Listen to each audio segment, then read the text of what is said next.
আমি জীবনের মহাভারত পড়ে করছি, আমি প্রতারণার পুরাণ পড়ে করছি, আমি সৃষ্টির অকাল মৃত্যু দেখে আমি হাহাকার করে করছি। কি বলতে চাও তুমি বটে? বলবো তোকে আজ আমি সব কথা বলবো, একটা কথা আমি তোর কাছে আজ গোপন করবো না, কিন্তু তার আগে তুই বল, দুদিন তুই বাড়ি আসিসনি কেন? কোথায় ছিলি? নিষিদ্ধ পল্লী থেকে, নিষিদ্ধ পল্লীর অনেকে ঘুরতে দুদিন আমি শুধু ঘুরে বেরিয়েছি। তুমি বিশ্বাস করো বটে, আমার পকেটে টাকা ছিল না বলে অনেকে দালাল আমাকে ঘরে ঢুকতে দেয়নি। আমার চোখের সামনে ঘরের দরজাগুলো সব বন্ধ করে দিয়েছে।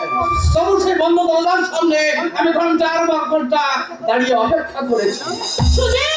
তুমি আমাকে 1000 খানিক টাকা দাও না বটে, আমি টাকার হাতুড়ি দিয়ে নিষিদ্ধ পল্লীর বন্ধ দরজাগুলোকে আমি ট্যাক ট্যাক করে বের করব। এই দাও বটে 1000 টাকা। টাকা আমি তোকে দেব না সুদীপ, তোকে আমি ঠিক এমনি করে মারতে মারতে এই বাড়ি থেকে বের করে দেব।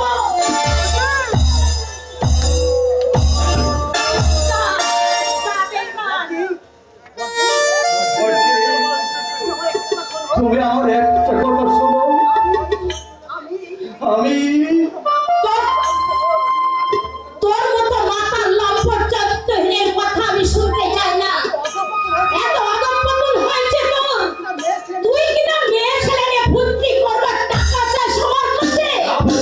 তুমি আমার একটা কথা শোনো বটে। না, তোর কোনো কথা আমি শুনতে চাই না। তুই আমার সে বিশ্বাসের